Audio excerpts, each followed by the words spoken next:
On today's show, last season was a tough season for the Capitals, suffices to say. They found a way to make it to the playoffs, but got eliminated in 4 games.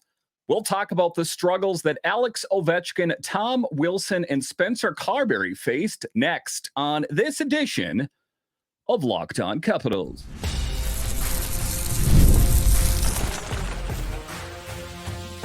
Your Locked On Capitals, your daily podcast on the Washington Capitals.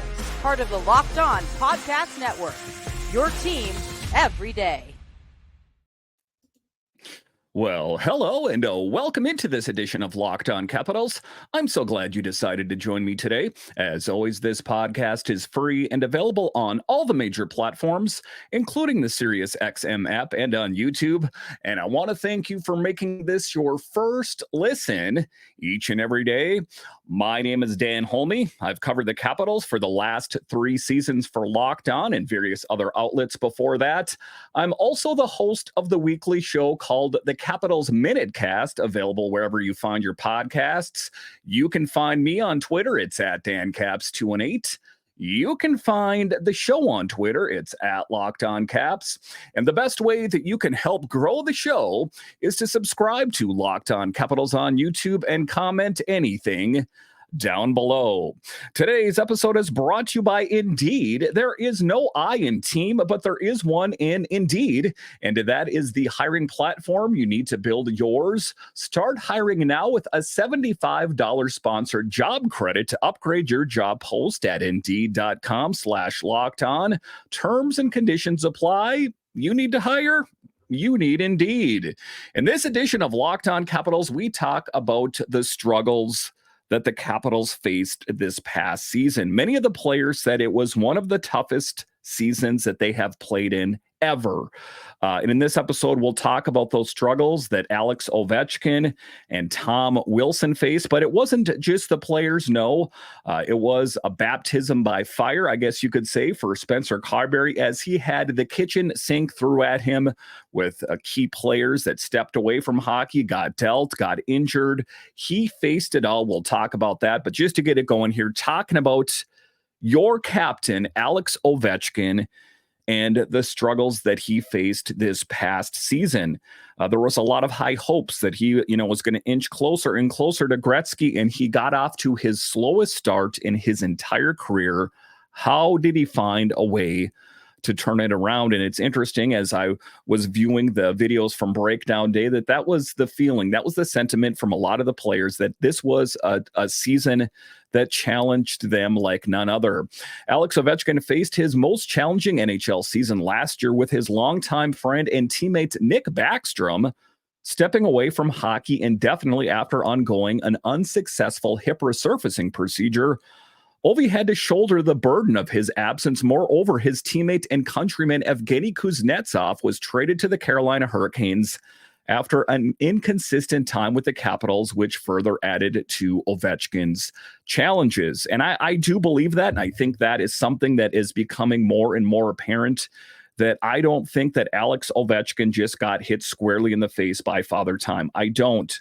I think that he struggled with chemistry with a lot of the centers that he played with for years.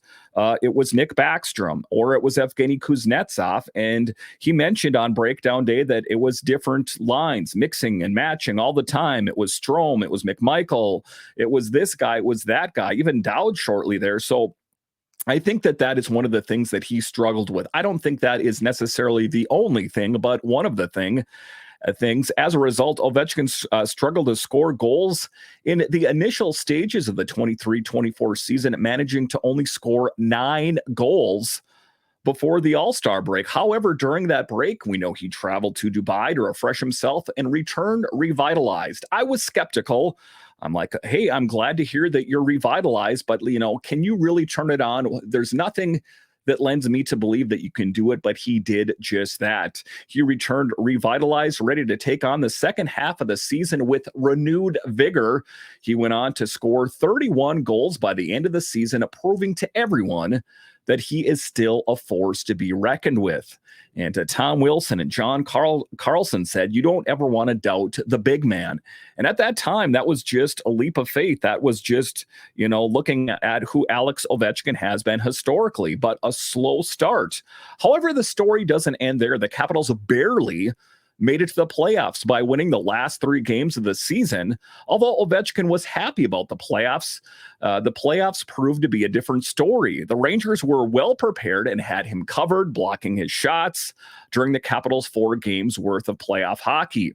Ovechkin was held goalless and only managed to get 6 shots through 4 games. One can only wonder how the Capitals would have fared if Ovechkin had scored more goals. Now, I don't think that if Ovechkin had scored, 2, 3, 4 goals, I still don't think the Capitals would have moved on to the next round, but at least it could have made the games a bit more closer, as we do see the struggles that the Hurricanes are having with the Rangers. I mean, let's face it, guys, the Rangers are a really good team, and they very well could run away with it all and win the Stanley Cup.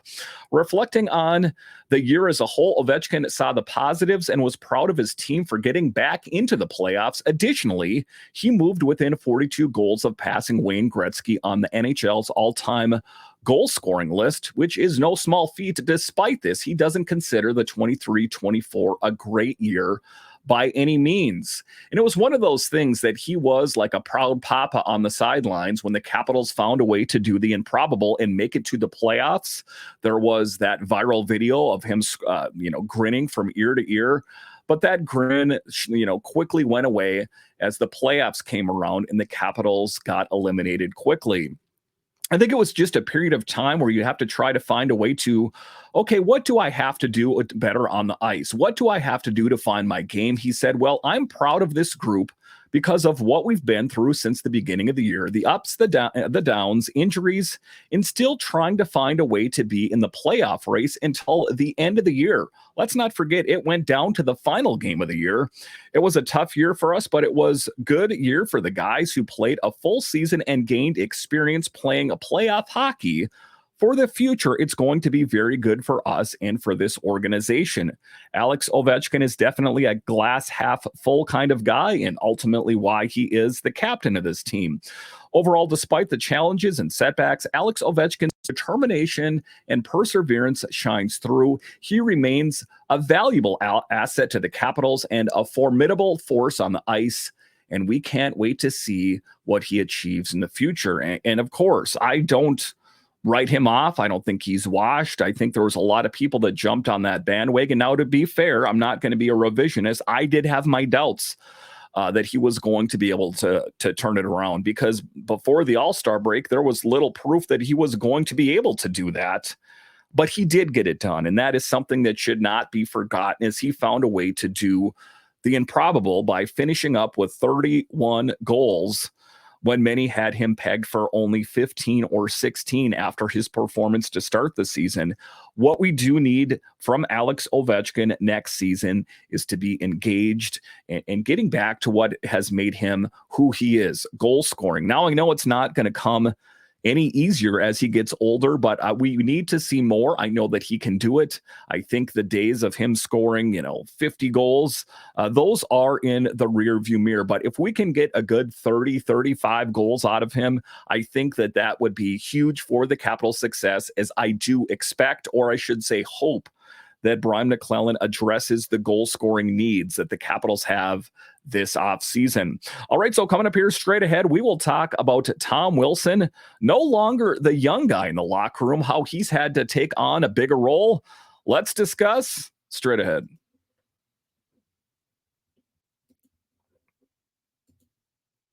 Policy Genius is the country's leading online insurance marketplace. It saves you time and money so you can provide your family with a financial safety net starting today.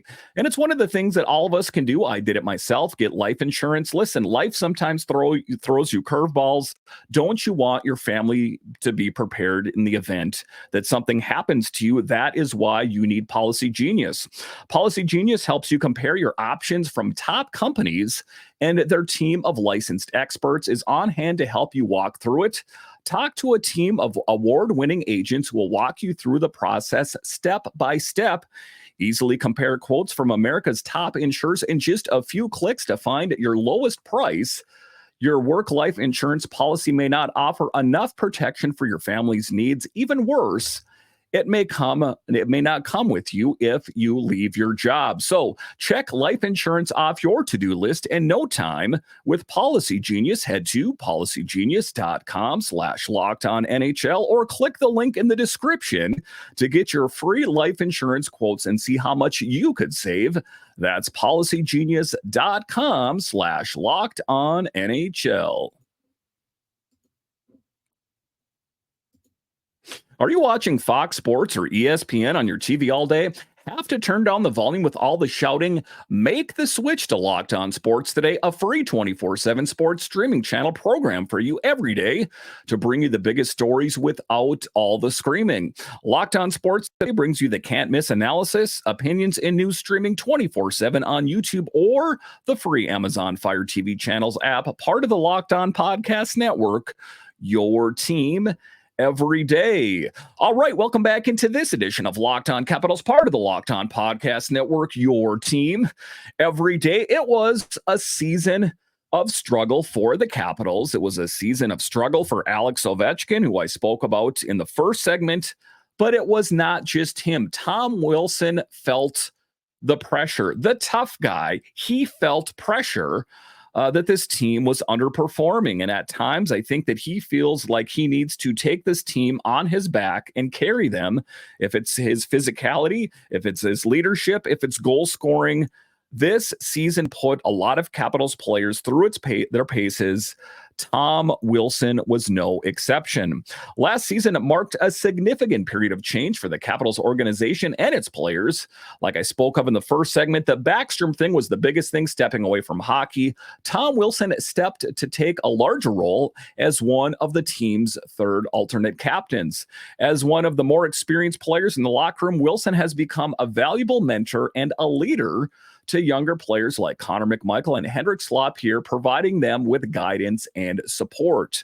And he's also the sheriff. If you're going to, pick a fight with Connor McMichael, and it is the perception that Connor McMichael or Hendrik Slapierre isn't holding their own, then if Tom Wilson's on the ice, he will make sure that situation is taken care of. That's one of the things that he brings, but also I think that he has shown these younger players how to be good NHL hockey players on the ice and off the ice. The team's younger players were also able to gain a valuable experience during their time with the Hershey Bears, where they played a key role in the team's success and won a Calder Cup. This experience helps to prepare them for the challenges of the NHL season. So it was those young players going through the Calder Cup. It was having a mentor like Tom Wilson that was huge for this young and a veteran-laden team. Wilson is proud of the way the team grew up together over the course of the season, and he believes the team's success was due in large part to the culture and the accountability that they developed. Despite facing tough odds, the team was able to come together and win big games against top-tier opponents. Let's never forget that. Despite the fact that the Capitals were eliminated in short order by the Rangers, what they were able to accomplish. Despite the fact that Spencer Carbery said it's kind of a loser's mentality to say, hey, we made it to the playoffs, and that's a victory in and of itself, right, guys?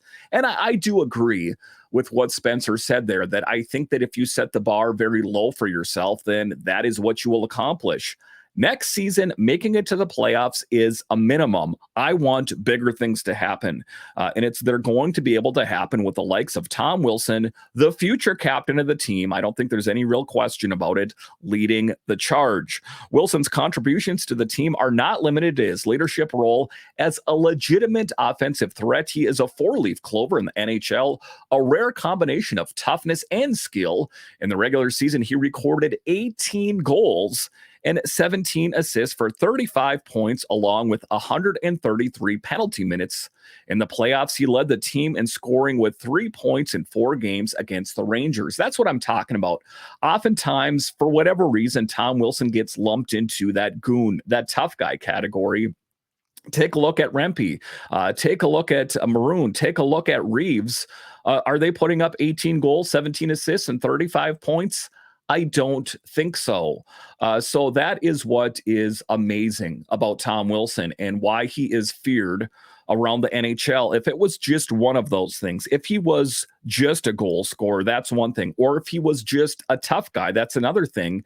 He is all of those things, and that's what makes him one of the most dynamic hockey players in the NHL. Make no mistake about it. As the end of the Alex Ovechkin era draws near the end here, Wilson is seen as a leading candidate to become the team's next captain. With his experience, leadership skills, and on-ice abilities, he is well positioned to take on that role and continue to guide the team to success in the years to come.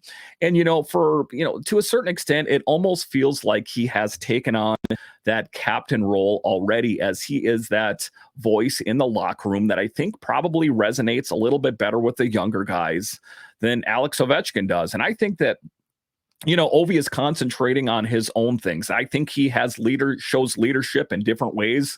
Like in the previous segment, like I talked about, how he always sees the team, kind of as a glass half full instead of half empty. So he leads with a positive attitude. As far as the leadership for Tom Wilson is concerned, it's the leadership on, I think, the relatability to the younger guys, that this is how you carry yourself on the ice. This is how you carry yourself off the ice, maybe different scenarios about what you do if you get in a physical situation. That I think that Tom Wilson is an absolute pillar on this team. And something sometimes I think is overlooked in the NHL is just what he brings to the game and how huge he is for the Capitals. And I think that ultimately that is why, a lot of the fans and myself were so up in arms before he signed his new contract, that what about the possibility that he leaves to go to another team?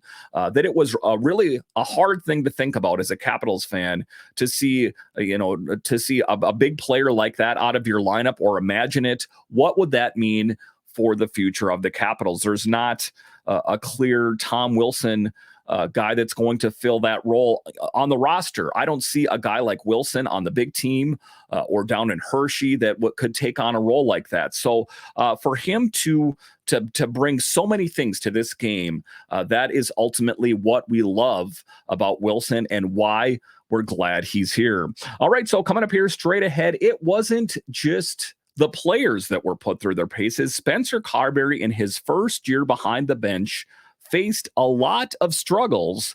What were those struggles? I'll discuss next.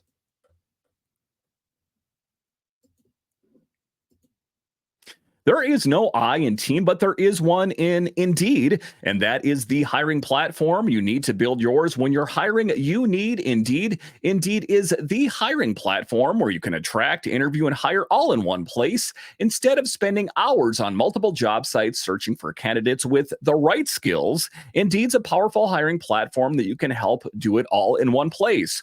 We streamline hiring with powerful tools that find your matched candidates.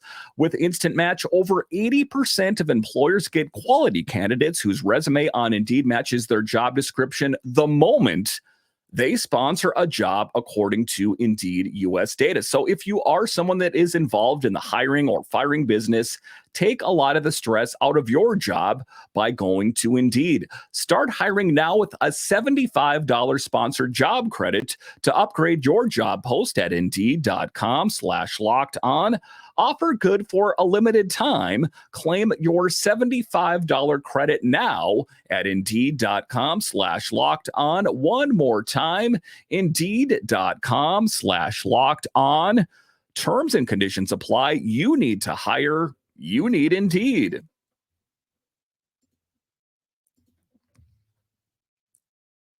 All right, welcome back into this edition of Locked On Capitals, part of the Locked On Podcast Network, your team every day. So it was a season of change for the Capitals this past season.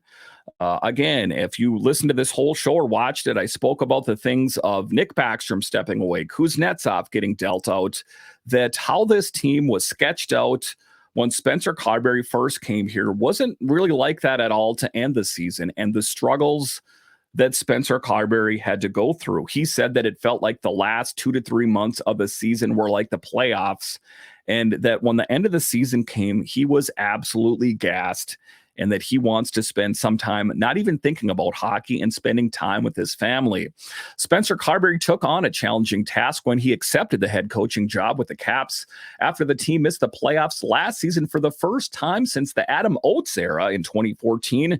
The organization needed a coach to not only lead them back to the postseason, but also to develop young talent from their AHL affiliate Hershey Bears. The Capitals had to adapt to the NHL's younger and faster pace, which meant changing their style of play. And that was one of the things that I think a mandate on Spencer Carbery was different than when Peter Laviolette was here.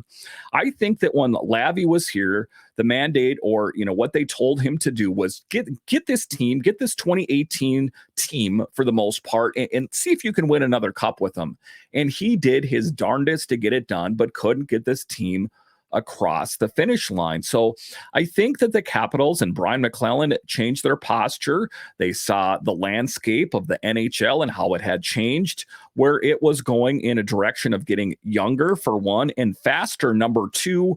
That I think that the mandate was to bring along some of these younger players. Now, to be clear here, I don't think that all of the young players that played on the team would have come along this year. It was just due to things that weren't planned for. Like I said, Backstrom, Kuznetsov, injuries, that kind of thing that ushered in the, Hendricks Lapierre getting called up, Scarbosa, Miroshnichenko, that things changed. Being the youngest coach in the NHL, Carbery brought in new ideas and ways to play, which was a departure from the previous coach's style. However, there were some differences in the way the Capitals and the Carbery wanted his team to play defensively, which was discussed in a 32 Thoughts column by Elliot Friedman. McClellan, the Capitals GM, did not agree with Carbery's man-to-man philosophy, but the organization still decided to hire him because they had their eyes on him for a while. I think he was the right candidate. I think that, it kind of came down to him and another player, or a coach at the time was Halpern. And those were kind of the favorites to take on the job. The man-to-man philosophy has its pros and cons. It extinguishes offensive threats, but quickly and often leads to the opponent turning over the puck. On the other hand, it can also result in turnovers and spending too much time in one's own end. This style of play led to the slow start for the Capitals season. However, Carbery's leadership helped the team evolve and adapt, and they have won the last 3 games of the season that they did and ultimately made it to the playoffs. So there was a lot of question about, it wasn't just Alex Ovechkin. Why did the Capitals get off to such a slow start? Well, it's coming into focus that it was quite a bit of a different system between how Peter Laviolette coached and how Spencer Carbery coaches. And someone would say, well, take a look at what Lavi's doing with New York. Why didn't he do that here?